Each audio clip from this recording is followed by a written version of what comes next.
বাচ্চা বাড়ি গেছি না এই যে সাউ ফুটাইছে সাউটা কিন্তু এখানে আশেপাশে আছে। আমি একটা দেখাই। আমি শুনছি মানুষে কয় বনমুরগের ডিম ছুইলে নাকি আর বাচ্চা করে না, এটা ভুল কথা, এটা সবচেয়ে ভুল কথা।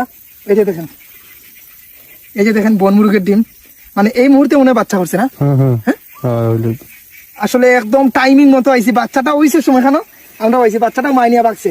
এই যে দেখেন, ও মানে এত ছোট ছোট নিয়ে হইতে জংলি মুরগির ডিম ছোট হয়, এত ছোট হয় ছোট ছোট। এই যে গাইস, এই ডিম, এই সাইজের ডিম বনমুরগের ডিম ভাই, সেই তো চুম দিয়া সুন্দর টিকে তুলিয়া ধরো ভাই। গাইস ও তেরি, ওই দেখেন গাইস বনমুরগের বাসা কোন জায়গার মধ্যে করছে, এমন এক জায়গায় বাসা করছে, এই জায়গায় মানে জঙ্গল, এই জায়গায় কচুর বাগান।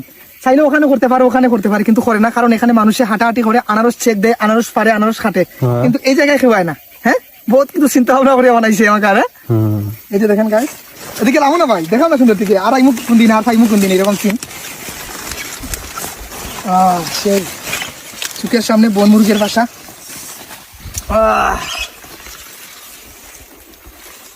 এগুলা বাচ্চা আছে ভাই, বাচ্চা আছে। আচ্ছা, বাসাটা বানাইছে কই দেখছেন ভাই? একবার আনারসের মাঝখানে বানাইছে, আনারসের মাঝখানে বানাইছে, যাতে নিচে কোনো মাটির সাথে কানেকশন নাই। আবার ঘাসগুলা দেখো কাঁচা, এগুলা সব যে সাইডের যে ঘাসগুলা বাইয়া উঠছে, এগুলা দিয়াই বাসাটা তৈরি হইছে। আর বনমুরগ বড় ডেঞ্জারাস গাইস।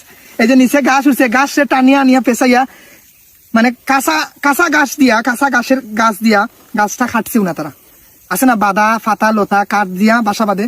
এই বনমুরগটা কাঁচা, একদম কাঁচা ঘাস দিয়া বাসা বাঁধছে, কাঁচা ঘাস দিয়া বাসা বাঁধি লিছে ভাই। এখানে কিন্তু মুরগি আছে, গ্রান্তি ভাই, এখানে কোনো জায়গায় মুরগি বা